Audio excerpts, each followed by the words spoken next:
cinemaníacos e cinemaníacas. Aqui estamos novamente com outro Cine Clube TV Com, a história do cinema passado a limpo.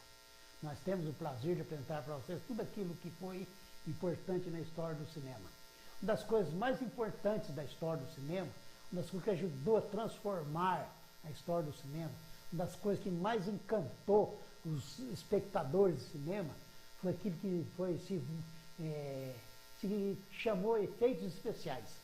Enfim, efeitos especiais é aquilo que cria-se uma ilusão de algo que realmente não existe e muito difícil de acontecer. Por exemplo, hoje o cinema, com a ajuda da tecnologia digital, a ajuda dos computadores, criam-se verdadeiros milagres visuais. Coisas assim inimagináveis há 20 anos atrás. Por exemplo, existe uma série de filmes, se você é daqueles maníacos por efeitos especiais, se você é daquele que adora efeitos especiais, você tem uma série de filmes maravilhosos. Um dos filmes que marcou muito é O Senhor dos Anéis. O Senhor dos Anéis, ele tem uma riqueza de efeitos especiais maravilhosos, lindíssimas, coisas assim de babar. Em toda uma outra série, por exemplo, o filme Cruzada, de Ridley Scott, ele recria em efeitos especiais toda a cidade de Jerusalém. Pô, a cidade de Jerusalém é a cidade eterna. A cidade de Jerusalém é a cidade que nasceu 3 religiões: o judaísmo, o cristianismo e o maometismo, que seria de Maomé os muçulmanos atuais. Então ele recria na tela, por efeitos digitais especiais, uma cidade de Jerusalém antiga, coisa mais linda do mundo.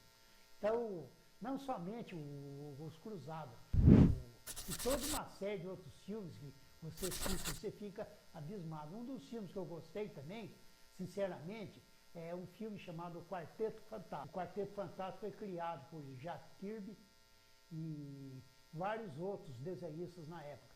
Na época de 70, 60, 70. Personagens mutantes. Esses personagens mutantes são os personagens que eles foram fazer uma viagem no espaço, fazer uma pesquisa e voltaram cada um com o poder de se transformar numa coisa. E uma mulher fica invisível, o outro se estica que nem uma borracha. Lembra um personagem, o Homem de Borracha, da história em quadrinhos dos anos 40. E o outro virou a pedra, uma espécie de pedra, chamada de coisa. E o Tocha Humana. Tocha Humana era um ser que, ele, por vontade própria, ele virava uma bola de fogo. Ele se incendiava também, não morria, e não se queimava. Simplesmente ele ficava aquela bola de fogo e voava, tudo isso.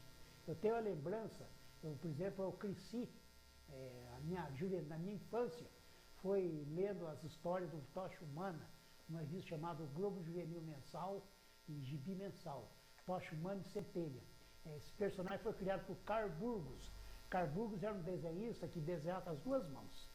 E ele criou esse personagem Bola de Fogo, personagem chamado Tocha Humana, e ele tinha um garotinho que também ensinou o garotinho a arte de inflamar o corpo, chamado Centelha. Então, nesse filme maravilhoso, quer dizer, eu gostei por causa dos efeitos especiais. Na verdade, o filme é um filme legitimamente história em quadrinho. Tem tudo só aquele plano da história em quadrinho. Mas eu achei muito lindo o efeito do Tocha Humano voando pela tela e vai, e desce, e sobe. O filme para quem gosta de história em quadrinho, o filme é um prato cheio.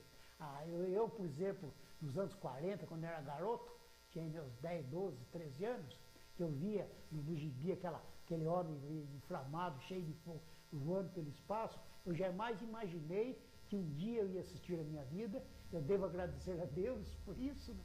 Que eu jamais na minha vida eu ia ver no cinema aquele Tocha Humana que eu adorava, vendo Tocha Humana voando na terra lá, voando na tela com aquela bola de fogo. Então esse Quarteto Fantástico tem essa virtude maravilhosa. E o King Kong tem uma disparada de dinossauros dentro do vale, assim, num vale estreito, e gozar que os dinossauros correm uma montanha de dinossauros, uma quantidade infinita de dinossauros correndo, e mais um monte de homens correndo no meio dos dinossauros, no meio das pernas dos dinossauros. Olha, é uma cena inimaginável. Eu acho que o Merian C. Cooper e o Edgar Wallace, que escreveram a primeira história do King Kong, a primeira versão de 1933, e que realmente também mudou a história do cinema na época, Hoje, lógico, você vê hoje, você vai perceber que está um pouco primário. Mas na época eles mudaram a história do cinema. Se vocês pudessem ver essa versão baseada no argumento deles, eles iam ficar orgulhosíssimos, encantados. Falar, nossa, o que virou a nossa história aí? Então, os efeitos especiais têm uma importância fora do comum, importância fundamental, uma importância fantástica na história do cinema. O primeiro efeito especial aconteceu em 1903. Para quem não sabe, já em 1903 aconteceu um filme chamado Da Terra à Lua, filmado por Georges Méliès. Georges Méliès era um mágico, quando ele viu o cinema, foi o primeiro a perceber a importância comercial daquilo. Então ele queria filmar o romance de Júlio Verne, um foguete que sai da Terra e vai até na Lua. E ele fez uma bola, uma espécie de uma bala de canhão, grandona, e pôs um canhão gigantesco, então ele tocava fogo, o canhão explodia, a bola subia um pouco assim, mas caía, porque a força era muito pouco. Ele estava desanimado, falou, jamais vou conseguir criar um foguete voando no espaço. Mas por incrível que pareça, ele olhando por um acidente lá, a máquina virou para trás e projetou, em vez de projetar o foguete, projetou o foguete caía. Mas quando a máquina virou para trás assim, o foguete caiu, o foguete subia. Falei, nossa, descobri como vou fazer o meu foguete na Lua. Então já em 1903 foi criado por Georges Méliès os efeitos especiais. Veio caminhando, na história do cinema veio caminhando. E o King Kong, por volta de 1930, antes de 1930, acho que 1927, já alguns diretores cismaram de filmar uma história do Sir Arthur Conan Doyle. Arthur Conan Doyle foi aquele escritor inglês famosíssimo que criou aquele detetive Sherlock Holmes. Naquele tempo a Amazônia era praticamente desconhecida, em 1890, mais ou menos 1880. Então, em 1880, ele desenvolveu uma história na Amazônia cheia de dinossauros. Já em 1927, 28, fizeram um filme mostrando essas cenas maravilhosas de dinossauros andando nesse vale esquisito. Interessante. Então, quer dizer, o efeito especial não é novo, não é propriedade exclusiva, única dos computadores. Todo mundo descobriu uma maneira. 33 veio o King Kong, depois veio caminhando.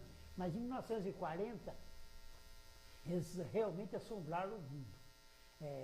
Vocês sabem que existe um livro chamado As Mil e Uma Noites, a história da escrava Sherazade, que ia ser morta pelo sultão. Então ela começa a contar umas histórias para o sultão para atrasar a morte dela. E foi contando. E durante 1001 noites ela contou essas histórias.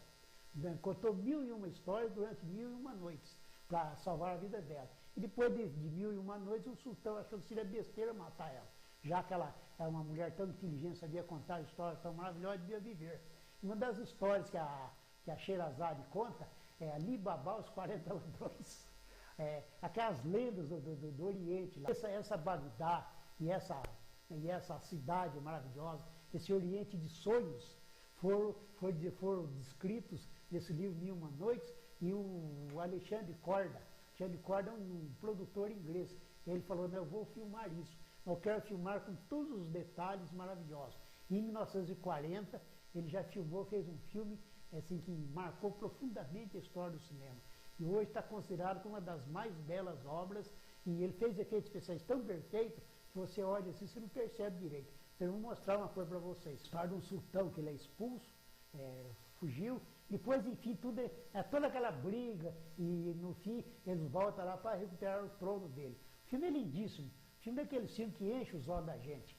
Ele não tem violência gratuita, não tem aquela violência brutal e grosseira dos filmes de hoje. Ele é uma fantasia, é uma verdadeira aventura de sonhos. E o ator, Conrad Veidt é um daqueles homens que na época é considerado um dos homens mais bonitos do cinema. E a Julie Duprez. Julie Duprez é uma morena, assim, de deixar os olhos embasbacados de tanta beleza. Lá, a morena dos olhos verdes, lindíssima. E o filme tem uma reconstrução das cidades orientais, também naquela cidade de sonhos. Não sei, por exemplo, se na época seria aquela cidade de sonhos, que a gente sonha, que imagina, tudo cheio de... Vocês vão ver essa reconstrução no cavalo voador, tem tapete voador, tem um gênio. O primeiro filme a mostrar aquela famosa cena do sujeito que vai na praia, o sabu pega e abre uma garrafa assim, sai um gênio. Nosso gênio sai assim para atender 3 desejos dele. O sonho de todo mundo é descobrir essa garrafa, sai um gênio e que atende os desejos dele. O filme, além do Conrad Veidt e da Júlia do Preço, tem a presença de um garotinho.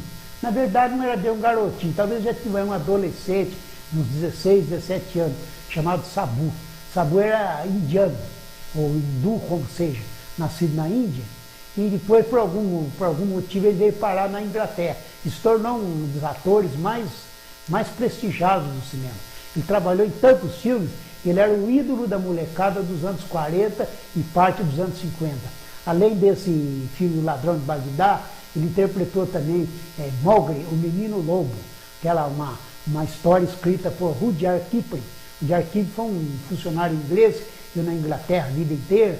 Ele escreveu um monte de livros sobre a vida na Índia. Se apaixonou pela vida da Índia. Escreveu um monte de livros. Então ele escreveu também um monte de romances que também foram para o cinema. E Sabu foi o personagem de 2 ou 3 filmes desse romance. O Kim, o Mowgli, o Menino Lobo e esse Ladrão de Bagdá. O Ladrão de Bagdá, ele revive na gente algo que subiu há muito tempo, a fantasia. À medida que você vai envelhecendo, ou vai enfrentando uma série de problemas na vida, você vai tendo muito difícil para criar, despesa para pagar, esposa doente, ou às vezes o marido doente, o filho doente, ou mesmo não ter ninguém doente, mas tudo com saúde, e toda aquela série de problemas, então você acaba endurecendo um pouco por dentro. E esse filme revive na gente aquela fantasia que a gente perdeu há muito tempo, e que a gente pode recuperar ela. Basta você entrar naquele mundo mágico do cinema. O Ladrão de Bagdá mostra uma das coisas curiosas desse filme, é que ele foi feito em 1940, e quando ele estava pronto para ser lançado, estoura a Segunda Guerra Mundial. Londres foi bombardeada. E quando Londres foi bombardeada, a Inglaterra inteira se preparou para se defender do avanço nazista. E o filme ficou engavetado, porque como ia lançar um filme numa cidade bombardeada, que precisava somente se defender a qualquer custo de bombas que caíam do céu. Por volta de 1946, tudo resolvido, acabou a guerra, tranquilo, vai lançar o Ladrão de Bagdá, atrasado 6 anos.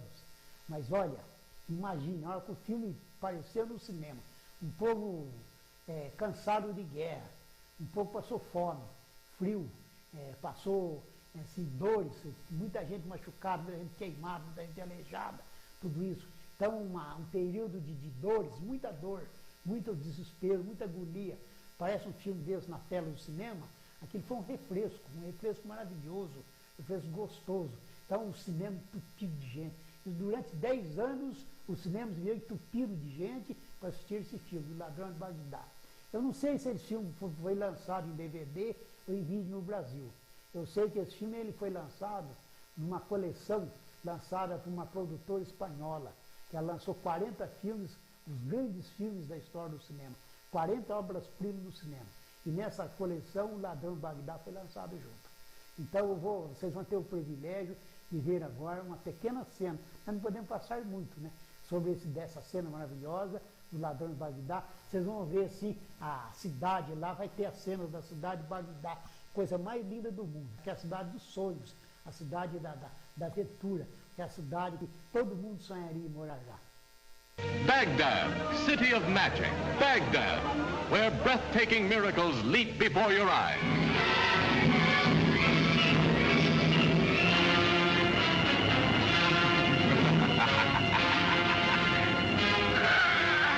There was a rich and powerful king in Baghdad, and there was a lovable little thief.